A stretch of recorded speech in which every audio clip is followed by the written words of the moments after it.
Good morning children.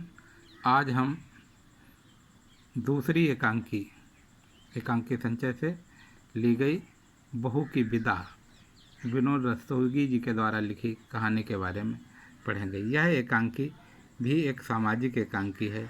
इस एकांकी के माध्यम से लेखक ने हमें समाज में व्याप्त दहेज जैसे दानव के बारे में सचेत करने का प्रयास किया है। हमारे परिवार में, समाज में एक भयंकर भ्रांति है कि हम बिना दहेज लिए बेटे का विवाह नहीं करेंगे। प्राचीन काल में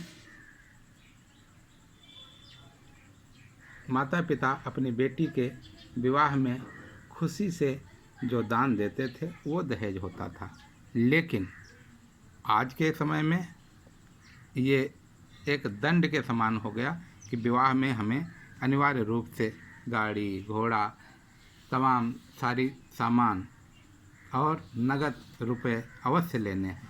अगर ये रुपए परिवार का व्यक्ति नहीं दे पाता है तो विवाह नहीं होगा, जिसके कारण ठीक से उचित व्यक्ति से उचित लड़की का विवाह नहीं हो पाता और अनमेल विवाह होते हैं। और अनमेल विवाह होने के कारण क्या होता है, समाज में टूट पैदा होती है। या तो लड़की विशेष रूप से आत्महत्या करने के लिए विवश हो जाती है, या लड़का लड़की में अलगाव हो जाता है, परित्यक्त हो जाते दोनों। ये समाज के लिए बहुत ही खराब दृश्य है। इसलिए हमें इससे बचने का प्रयास करना चाहिए और दहेज रहित विवाह के लिए हमें तैयार होना चाहिए। यदि हम दहेज रहित विवाह करेंगे तो समाज में अच्छी लड़की अच्छे लड़के के साथ में जाएगी और अच्छे जब संबंध होंगे, अच्छे परिवार होंगे, अच्छे रिश्ते होंगे तो समाज में हमारे समाज का, हमारे देश का मान बढ़ेगा। इसलिए बच्चों, इससे दूर करने के लिए आज इस कहानी के माध्यम से लेखक ने हमें बताना चाहा है। कहानी इस एकांकी की कुछ इस प्रकार से है। एक धनी सेठ होते हैं जीवनलाल जी, उनकी पत्नी राजेश्वरी हैं और उनका बेटा रमेश है, कमला उसकी बहू है और प्रमोद कमला का भाई है, यानी कि रमेश का साला है। कमला का विवाह बड़ी ही धूमधाम से रमेश के साथ में जीवनलाल के द्वारा किया जाता है। जीवनलाल के आग्रह पर कमला के माता पिता जो हो सकता था अधिक से अधिक दान दहेज देते हैं। जो इन्होंने तय कर रखा था वो पूरा कर देते हैं, लेकिन उनकी सेवा शुश्रूषा कितनी भी किया जीवनलाल खुश नहीं। अब वो चाहते हैं कि रमेश के विवाह के 5,000 रुपये और ला करके प्रमोद दे दे, तब हम विदा करें। पहली विदा के लिए वो जाता है बहन की, और हर लड़की को पहली विदा कुछ समय के बाद में की जाती है, जिसके बाद में वो भले ही ससुराल में काफ़ी दिन तक रहे, लेकिन पहली विदा बहुत जल्दी ही की जाती है। जाता है, सावन का महीना होता है, वो चाहता है कि मेरी बहन अपने घर में आकर के अपनी सखियों के साथ में मायके में झूला झूले, सखियों के साथ में आनंद मंगल बनाए। लेकिन उसके ससुर यानी कि जीवनलाल जी कहते हैं कि हमारा बड़ा अपमान किया है आप लोगों ने, खाना सही से नहीं खिलाया, दहेज नहीं दिया, बारात के रुकने की व्यवस्था नहीं, जितने उलाहने हो सकते थे वो सब वो दे डालते हैं। लेकिन प्रमोद कहता है, बाबूजी इस बार हमारी बहन को की विदाई कर दो, और हम जब इसको लेकर के जब आप विदाई के लिए आएंगे अथवा इससे पहले घर जा कर के हम अपना मकान बेच देंगे। कुछ बेच देंगे, लेकिन आपका पूरा पैसा चुकता कर देंगे।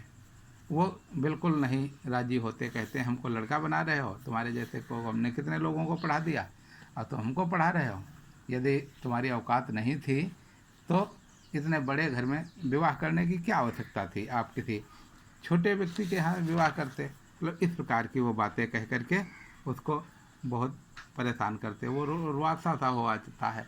आखिर में वो जाता है और कहता अच्छा हम अपनी बहन से चलते टाइम पर मिल लें।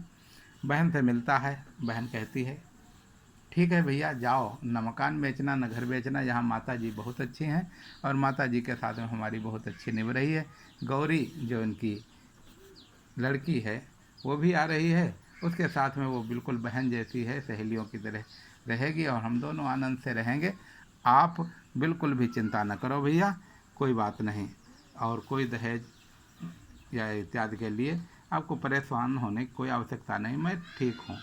पैसा नहीं है, आप घर मकान बेच दोगे, कहाँ रहोगे, ये सब वो सोच करके समझाती भाई को। लेकिन भाई नहीं चाहता है कि मेरी बहन घर न जाए, इसलिए वो लगा रहता है। आखिर वो कहता है कि अगर रमेश भैया होते तो शायद वो तो तुरंत जीवनलाल बोल पड़ते, रमेश की हिम्मत है तुम्हारी तरह बकबक करे हमारे सामने, जैसे तुम संस्कारहीन हो इस प्रकार से रमेश संस्कारहीन नहीं, यहाँ तक कह देते हैं। आखिर रमेश भी गया है अपनी बहन को विदा कराने के लिए गौरी को, और उसकी प्रतीक्षा हो रही है। जीवनलाल कहते हैं वो आने वाला है, तैयारी करो, देखो ट्रेन आ जाएगी, उससे वो आ जाएगा जल्दी से, और सब व्यवस्था तैयार करो, आरती उरती उतारने की, उसकी सेवा संस्कार, उसका स्वागत करने की तैयारी करो। लेकिन होता क्या है, कुछ समय के बाद में रमेश खाली हाथ आ जाता है। गाड़ी रुकती है, बाहर निकलते हैं। जीवनलाल कहते हैं अरे मेरी बेटी आ गई। लेकिन जब झूरा सा मुँह लिए हुए रमेश बाहर आता है गाड़ी से और देखते हैं कि अरे ये तो खाली आया। तब पूछते हैं क्या बात है, क्यों नहीं विदा हुई। तो वो भी यही बात कहता है कि अरे आपने उनके पैसे ही कम दिए, जितना दहेज देना था उससे बहुत कम दिया, इसलिए वो दहेज पूरा मांग रहे हैं, बिना दहेज पूरा लिए वो विदाई नहीं करेंगे। यह सुन करके वो जीवनलाल भड़क उठते हैं, उग्र हो जाते, कहते हैं हमने अपना पूरा धन उनको दे दिया, जितना देना था उसे कई लाख ज़्यादा दे दिया, फिर भी वो लालची कहीं के इतना लालच कर रहे हैं, शर्म नहीं आती। तब राजेश्वरी निकल करके आती है, कहती है एक बहू तुम्हारे घर में, ये भी तो बेटी है, आप उनको कह रहे हो लालची, आप नहीं लालची हो। आप 5,000 रुपये के लिए कमला का विवाह की विदाई नहीं कर रहे हो और उनको कह रहे हो कि वो लालची हैं। लालची आप भी तो हो। जब एक लड़की का आप सम्मान नहीं करोगे तो आपकी लड़की का कहाँ सम्मान होगा। इसलिए चाहिए कि आप इसे तुरंत विदा करें। उनकी बात समझ में आ जाती है। कमला की विदाई के लिए वो तैयार हो जाते हैं और कहते हैं ठीक है, से जल्दी से बहू की विदाई के लिए तैयारी करो। और प्रमोद से कहते हैं जाओ बेटा, ठीक है, अब हमें कुछ नहीं चाहिए, हमारी आंखें खुल गई हैं और दहेज के कारण हम जो अपराध कर रहे थे उससे हमें छुटकारा मिल गया है। इस प्रकार से रस्तोगी जी ने दहेज दानव से मुक्ति के लिए एक संदेश देते हुए इस एकांकी का चित्रण किया है। बच्चों, इस एकांकी से हमें ये शिक्षा मिलती है कि हमें लड़के लड़की के विवाह में दहेज को आड़े आने नहीं देना चाहिए, और ज़्यादातर दहेज के लिए नहीं, संस्कारों के लिए और अच्छे मेल के लिए, अच्छे पढ़े लिखे लड़के से अच्छी पढ़ी लिखी लड़की की, सुंदर लड़के से सुंदर लड़की की, अच्छे संस्कार वाले परिवार से अच्छे संस्कार वाले परिवारों का रिश्ता होना चाहिए। और दहेज के लिए बेमेल होती शादियाँ समाज के टूटने का कारण बनती हैं, इससे हमें मुक्ति लेनी चाहिए। धन्यवाद बच्चों, आप इस कहानी को फिर से पढ़ेंगे और इससे मिलने वाली शिक्षा को धारण करेंगे तथा इस पर आधारित जो प्रश्न हैं उनके उत्तर लिख करके आप उत्तर पुस्तिका, अभ्यास पुस्तिका को हमें दिखाएंगे। धन्यवाद बच्चों।